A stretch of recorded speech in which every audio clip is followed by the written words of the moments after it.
ચલો આજે આપણે લોકો શું કરશું ફ્રેન્ડ્સ, તો કે ઇલસ્ટ્રેશન નંબર ફર્સ્ટ અને જર્નલ એન્ટ્રી નો હશે. Journal entry illustration first last lecture ની અંદર આપણે કોઈ જોઈ લીધું. શું જોઈ લીધું હતું લાસ્ટ લેક્ચર શું જોયું? આપણે જોયું હતું શેડ્યુલ, એનું ફોર્મેટ, એ કઈ રીતના જર્નલ એન્ટ્રીઝ આપણે બનાવશું, એનું ફોર્મેટ શું હશે. તો સૌથી પહેલા આપણે એ જ કરીએ કે એનું છે ફોર્મેટ બનાવી લઈએ અને પછી આ જે જર્નલ એન્ટ્રીઝ છે એને રેકોર્ડ કરશું on the basis of rules of the debit and credit. તો ડેબિટ અને ક્રેડિટ ના રૂલ્સ આપણને આવડતા હોવા જોઈએ. It's compulsory to know the rules, golden rules of debit and credit. Clear છે? તો ચાલો પહેલા ડ્રો કરીએ. મારી હારે જ કરશો કે?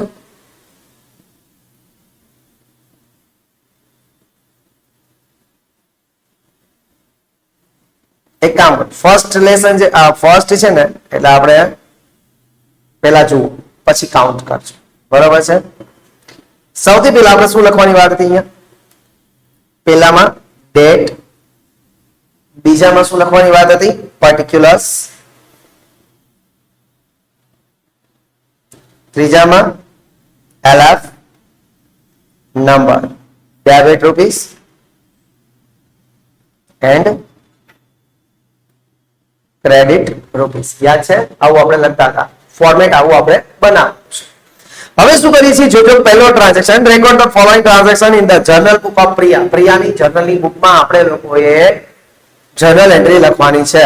તો કે અહીંયા લખશું જર્નલ એન્ટ્રીઝ, હેડિંગ આપશું જર્નલ એન્ટ્રીઝ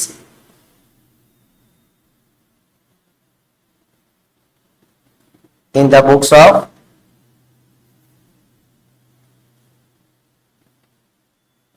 પ્રિયા.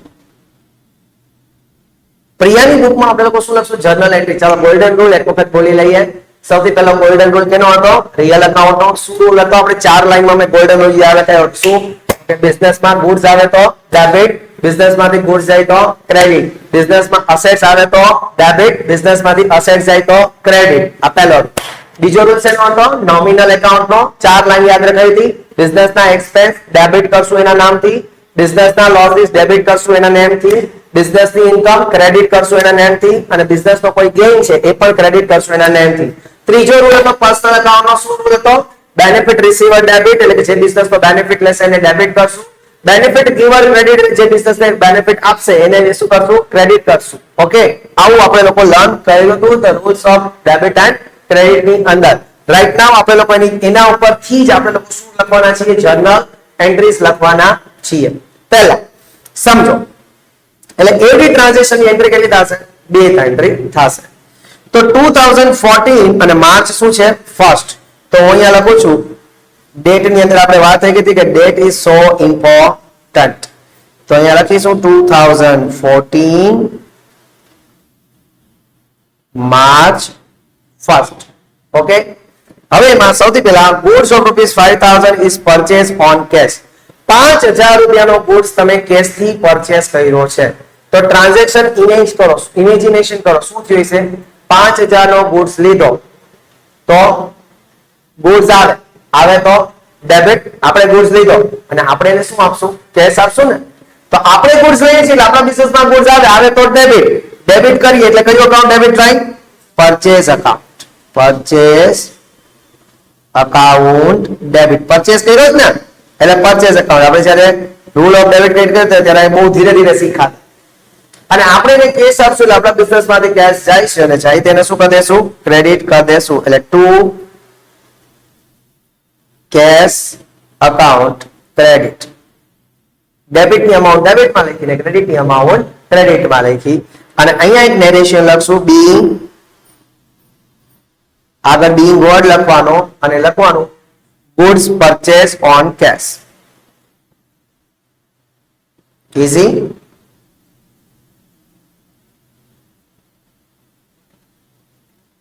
અને અહીંયા એક લાઈન ડ્રો કરી દેવાની. એનો મતલબ એમ થયો કે આપણા ટ્રાન્ઝેક્શન ઓવર થઈ ગયો છે. ક્લિયર થયું? અને લાઈન ખાલી પર્ટિક્યુલર્સ માં જ ઓવર કરવાની, બીજે ક્યાંય ઓવર કરવાની નથી. ક્લિયર છે બધાને એવરીવન? Okay, done. બીજો ટ્રાન્ઝેક્શન જોઈએ. શું છે? Goods of ₹8000 is purchase from Nandan on credit. Date કઈ છે? અહીંયા 4 ડેટ છે. ડેટ 4. તમે નંદન પાસેથી ગુડ્સ પરચેસ કર્યો છે. સેમ થિંગ બની. નંદન પાસેથી ગુડ્સ પરચેસ કર્યો તો બિઝનેસમાં ગુડ્સ આવે આવે તો ડેબિટ. કયું અકાઉન્ટ ડેબિટ કરાય? Purchase account. કેટલી અમાઉન્ટ છે? કેટલી અમાઉન્ટ છે? કેટલા? 8000. બીજું ફ્રેન્ડ્સ અહીંયા જોવાનું એ છે કે અહીંયા નેમ આપ્યું છે નંદન ઓન ક્રેડિટ, એટલે બાકીમાં લીધો છે. હવે નંદન પાસે તમે લોકો બાકીમાં ગુડ્સ લ્યો, ક્રેડિટમાં ગુડ્સ લ્યો છો. ક્રેડિટ એટલે કે તમારા નામથી અત્યારે તમને એમ ન કે ભાઈ તમે એને ફ્યુચરમાં પેમેન્ટ કરી દેશો. તમે એને ફ્યુચરમાં પેમેન્ટ કરશો, પણ એને તો અત્યારે તમને ગુડ્સ આપ્યો છે.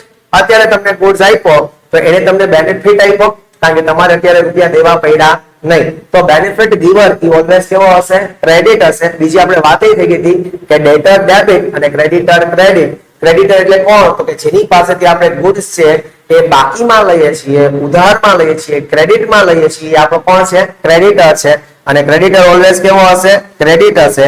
એટલે કે પરચેઝ અકાઉન્ટ ડેબિટ ને ટુ નંદન એકાઉન્ટ ક્રેડિટ. કેટલા અમાઉન્ટ લખશું ફ્રેન્ડ્સ? 8000. હાલો, અહીંયા સુધી કોઈને કઈ વાંધો છે? પરચેઝ અકાઉન્ટ ડેબિટ અને નંદન એકાઉન્ટ ક્રેડિટ. ક્લિયર છે આટલું? Okay, done.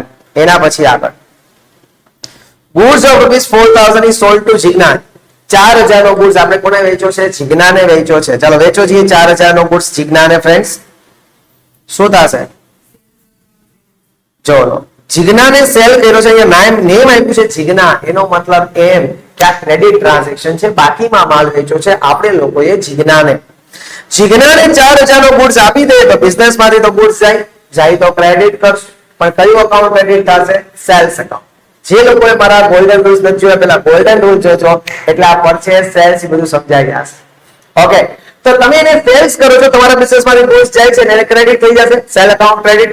બીજું તમે જિજ્ઞાને ગુડ્સ વેચો છો, બાકીમાં વેચો છો, એટલે જિજ્ઞા તમારી શું થઈ ગઈ? ડેટર. શું થઈ ગઈ? ડેટર. અને ડેટર ઓલવેઝ કઈ હોય છે? ડેબિટ હોય છે.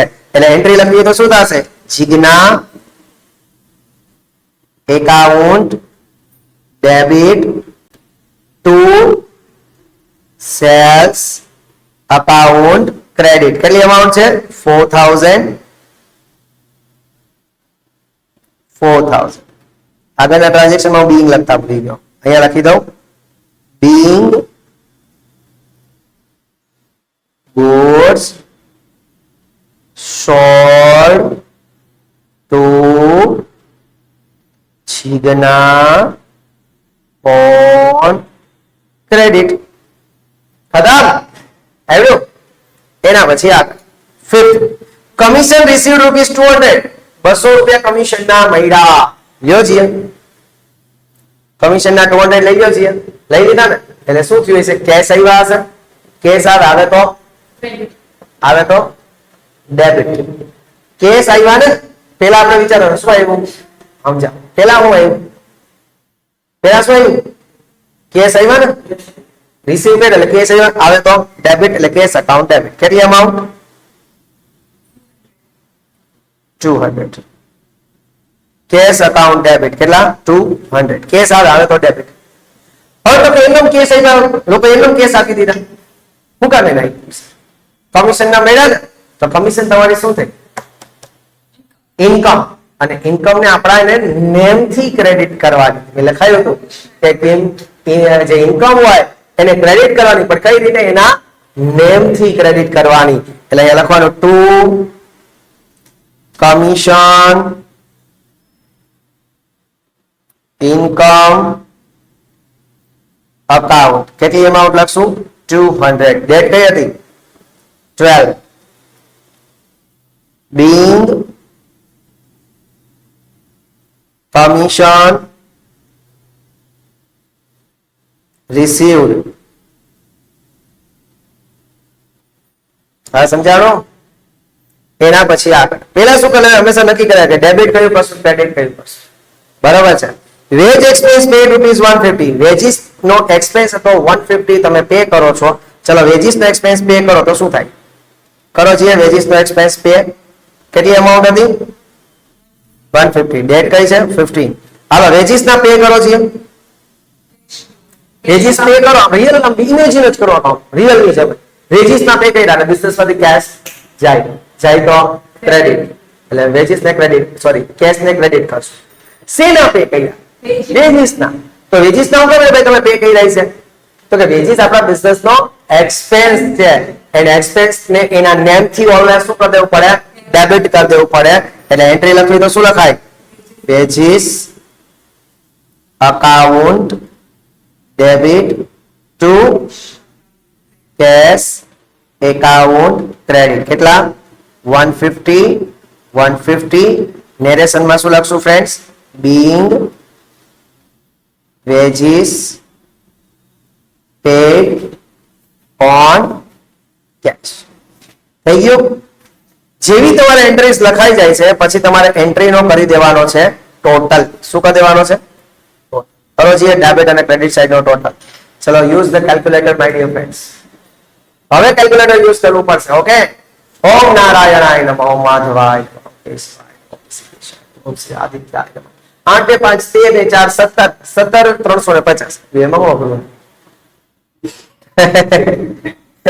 જો ને આમ થઈ ને 8 ને 4 12 12 ને 5 17 350 એમાં હું કેલ્ક્યુલેટર ની જરૂર પડે ક્રેડિટ નો ટોટલ કરો ઇક્વલ જ થાય બંનેનો ટોટલ કેવો હશે ઇક્વલ બરાબર છે અહીંયા હું લખી નાખું total I hope so you enjoy this section guys મજા આવી જનરેટર નો ફર્સ્ટ લેસન એક વખત પાછો રિવાઇઝ કરી લઈએ એટલે હમણાં આઈડિયા આવી જાય હવે અહીંયા આપણે ખાલી શું કરીએ આ સેશન ની અંદર કે અહીંયા ખાલી ડિસાઈડ કરી લઈએ કે કયું અકાઉન્ટ ડેબિટ કરશું ને કયું અકાઉન્ટ ક્રેડિટ કરશું ઓકે ચાલો પાછો એક વખત once upon a time goods of rupees 5000 is purchased on cash cash થી પરચેસ કર્યા છે એટલે કેશ આપણા બિઝનેસ માંથી જાય તો શું કરી દેવાનું ક્રેડિટ અને પરચેસ કરીએ છીએ તો ગુડ્સ પરચેસ કરો તો આપણા બિઝનેસમાં ગુડ્સ આવે તો શું કરવાનું ડેબિટ એટલે જનરલી શું થઈ પરચેસ એકાઉન્ટ ડેબિટ ને કેશ એકાઉન્ટ ક્રેડિટ બીજું goods of rupees 8000 is purchase from Nandan on credit ચાલો પરચેસ કર્યું છે એટલે પરચેસ ઓલવેઝ શું થઈ જશે ડેબિટ અને નંદન પાસેથી પરચેસ કર્યું છે એનો મતલબ કે નંદન આપણો ક્રેડિટર છે અને ક્રેડિટર ઓલવેઝ શું હશે ક્રેડિટ એટલે જનરલ એન્ટ્રી થઈ ગઈ purchase account debit two Nandan account credit એના પછી 4000 નો ગુડ્સ આપણે સેલ કર્યો છે કોને જીજ્ઞાને સેલ કરી તો આપણા બિઝનેસ માંથી ગુડ્સ જાય તો એને શું કરી દેવાનું ક્રેડિટ અને જીજ્ઞાને સેલ કર્યો છે મીન્સ વોટ કે જીજ્ઞાને આપણે જ્યારે બાકીમાં માલ વેચીએ તો જીજ્ઞા આપણી ડેટર બને છે ને ડેટર ઇઝ ઓલવેઝ ડેબિટ એટલે જીજ્ઞા દીદીને આપણે શું કરી દેશું ડેબિટ એન્ટ્રી શું થઈ જશે જીજ્ઞા અકાઉન્ટ ડેબિટ અને સેલ્સ અકાઉન્ટ ક્રેડિટ એના પછી કમિશન રિસીવ 200 કમિશન આપણને મળ્યું છે આપણને કમિશન મળે તો આપણા બિઝનેસમાં કેશ આવે અને કેશ આવે તો એને શું કરી દેવાનું ડેબિટ એટલે કે કેશ એકાઉન્ટ ડેબિટ શેના મળ્યા છે કમિશન ના અને કમિશન આપણે શું છે ઇન્કમ અને ઇન્કમ ઓલવેઝ કેવું હોય ક્રેડિટ હોય એના નેમ થી એટલે કમિશન ઇન્કમ અકાઉન્ટ આપણે શું કરી દેશું ક્રેડિટ તો ફાઇનલી જનરલ શું કરી cash account debit to commission account credit એના પછી વેજીસ એક્સપેન્સ પે ₹150 વેજના તમે 150 પે કરો એટલે તમારા બિઝનેસ માંથી કેશ જાય તો એને કરી દેવાના ક્રેડિટ અને તમે શેના પે કર્યા છે વેજના અને વેજીસ શું તમારું છે એક્સપેન્સ અને એક્સપેન્સ નો રૂલ મુજબ શું હોય ઓલવેઝ ડેબિટ જનરેટ કરો વેજીસ એકાઉન્ટ ડેબિટ અને cash account credit I hope so કે બધી એન્ટ્રી પાછી રિવાઇઝ પણ થઈ ગઈ છે લખી લો મજા આવી હોય તો લાઈક કરો સબસ્ક્રાઇબ કરો અને શેર કરો ચાલો જય દ્વારિકાધીશ